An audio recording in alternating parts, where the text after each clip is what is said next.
Good afternoon, everyone, and welcome back to theCUBE's live coverage of Audit Board's Audit and Beyond here in sunny San Diego, California. I'm your host, Rebecca Knight, alongside Rob Strechay, the one, the only Rob Strechay. So one of the things we're hearing here at Audit Board is that risk management is not a necessary evil. It in fact can fuel growth. Yeah, I think that's the behind all of this, there's a lot of data that actually backs up what's going on and how audit is really transforming itself. And I think I love it because, again, having been on the other side and been audited many times at the financial services company and having to work with audit, I saw them as keeping me out of trouble. And I liked that. And I didn't like letters from the SEC and from FINRA and others and stuff like that. And we ran into FINRA in the elevator earlier, so it was pretty amusing. But, again, I think when you start to look at this, it's how do you partner together and help that be actually an advantage when you go to things like a new country or where have you. Well, have I got the perfect guest to talk more about this? I would like to welcome to the show Richard Chambers, Senior Advisor Risk and Audit at Audit Board. Thank you so much for coming on, Richard. Well, thank you for having me. It's great to be here. Yeah, so we're talking today about Audit Board's Risk Intelligence Report, and in it you talk about this idea of the middle maturity trap. Can you talk a little bit about this trap and why so many organizations seem to get stuck there? Yeah. Well, if you think about, the sort of the normal distribution, some call it the bell curve, you're always going to have, on the one leg, you're going to have the high performers, those that are at the very top. The other end, you're going to have the underachievers. And then what typically happens in the middle is you have those that are trying to move, trying to gain some maturity. But what happens, particularly when it comes to things like risk management, adoption of AI, is that you find that there's an initial enthusiasm, there's investment, but then some really struggle with maintaining the momentum. Our risk intelligence report actually revealed, because we're able to sort of look month by month at data, June was really good of this year. You saw a lot of investment. You saw a lot of companies making progress. And then you saw a little bit of a regression in July. And there could be any number of things that trigger that. I mean, maybe there was a bad experience. Maybe somebody got some data that was not reliable, and then it undermined confidence. So then you see them step back. And so I think there's just a little bit of a lack of momentum that contributes to this. And some companies get stuck there. They just don't progress beyond that middle maturity trap. So how in the report and in the data there that you're looking through, what are some of the examples or some of the key things that people are doing to move beyond that and maybe using risk management to be a competitive advantage? Right. And so how does that work out?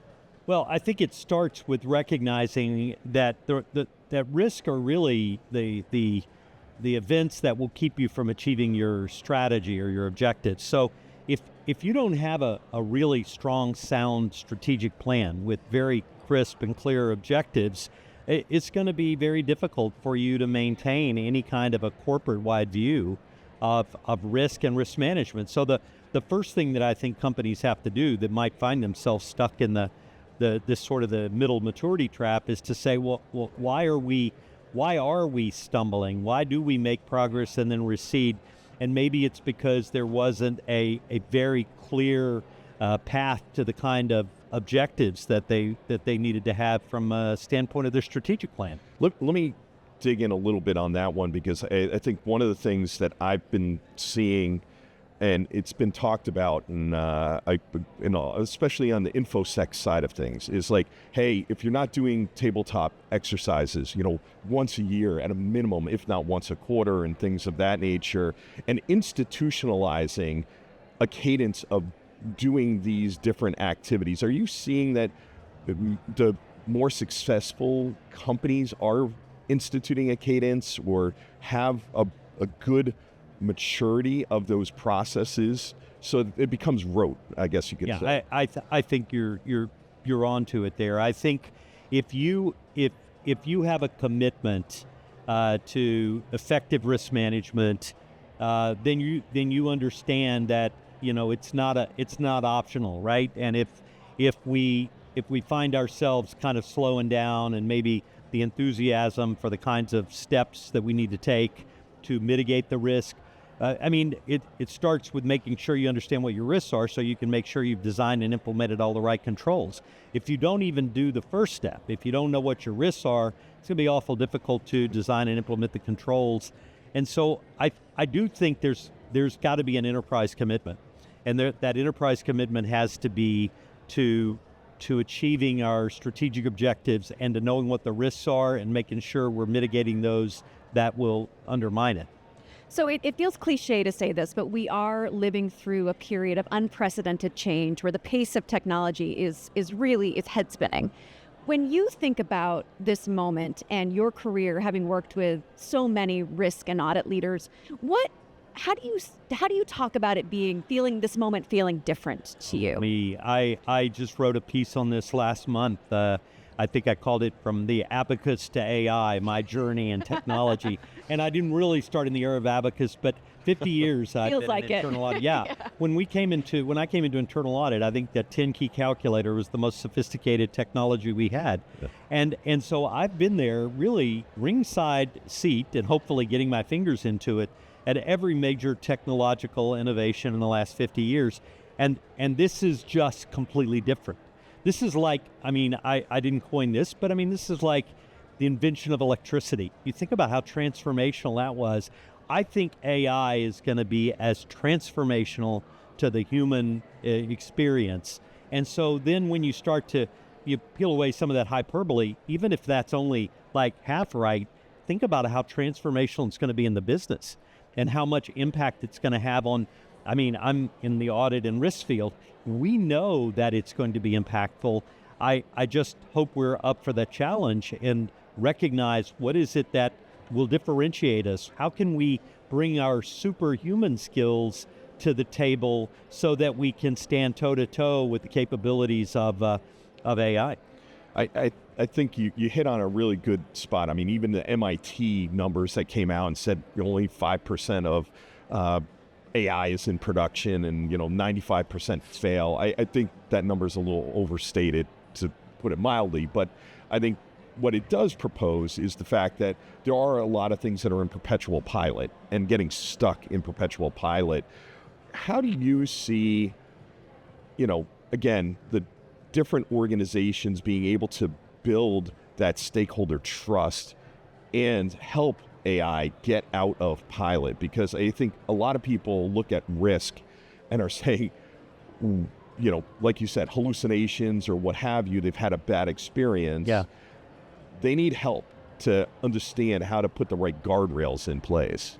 Well, I think it's a great question. I'm a big proponent to my own profession, the internal audit profession, that we've got to take a leadership role, but I fear that all too often we're kind of sitting in the back waiting for somebody else to go out there and be the first adopters. And I think that may be happening across the organization. I do think a lot of organizations have an appetite to use AI, but then when we survey and we look, a lot of organizations haven't put a real strategy together. They don't know what their tolerance for risk is with the use of AI. A lot of policies are still in place that maybe keep people from being able to use AI in the workplace. So I think that's part of the middle maturity trap, right? We hear organizations saying we're going to adopt AI, and then they kind of get in the middle of it, and then they're not quite sure how to really make the value proposition play out. So then what are some best practices, Richard, in terms of how we improve communication between the risk and audit folks and the C-suite, and then how the leadership also communicates downward to the organization? What have you seen that is effective?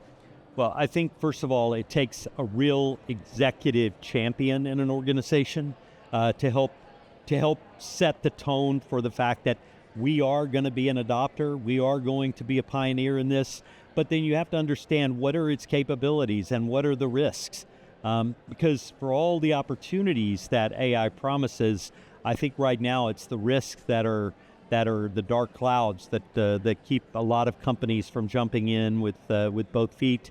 There's the security and data exposure concerns.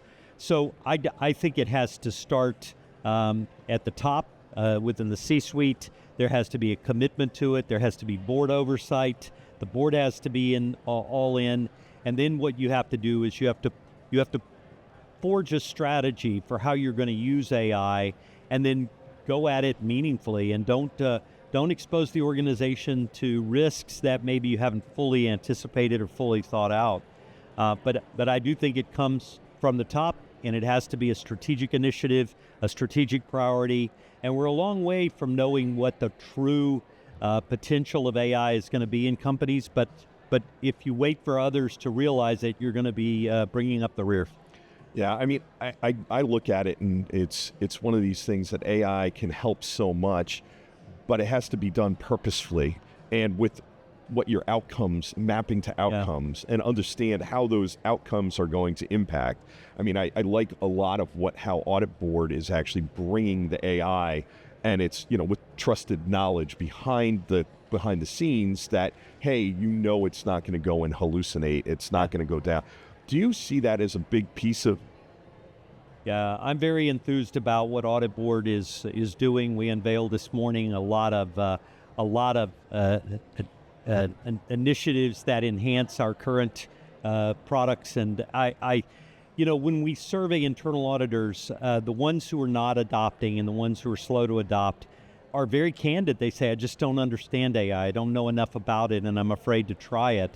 Well, AuditBoard is making it very, very easy for you to adapt and adopt that AI technology. And so for those who haven't tried our products, I would encourage you to get that demo right away, because you're going to find that that AI, the AI solutions you didn't understand, maybe aren't that complicated after all. Well, let's dig into that. Can you talk a little bit about AuditBoard's technology and how it helps break down these silos and helps organizations create a more unified approach to oversight? Yeah, well, I think what you're talking about is some of the features that we rolled out today or announced today, and I think what they will enable is for internal auditors, through the course of their normal processes, or the risk managers, it will enable them to leverage the data that's already at their fingertips, and to do it in a way that that gives them a tremendous amount of insight that maybe they would have normally taken days or weeks to gather. And normally, I mean, we just don't even have the physical capacity to gather. And so whether it's analyzing existing data, whether it's analyzing maybe thousands of policies or vendors, and then being able to quickly identify the anomalies, I think that's going to excite a lot of folks in the audit field, because we don't have the capacity to do that. And if we did, it would take all the resources we have. So I think that's a good jumping off point to kind of think about, we're in the fourth quarter of 2025. What do you see as some of the, risk predictions for 2026? What do you see coming on board that people should really be paying attention to? Yeah, well, I've been the big proponent for this term permacrisis. We've been in a perpetual state of chaos and unpredicted disruption for the last 6 years. I've kind of learned not to predict too much, because inevitably the predictions don't come true. But if I were going to predict anything, is that next year is going to be just as disruptive as this year. I think we will continue to see some momentum in the adoption of AI and some of the new technologies, but I think there will inevitably be some setbacks. I think, again, we are in probably for more geopolitical disruption. We're starting to see the geopolitical risks evolve a little bit away from the kind of the armed conflict and more toward economic conflict, if you will.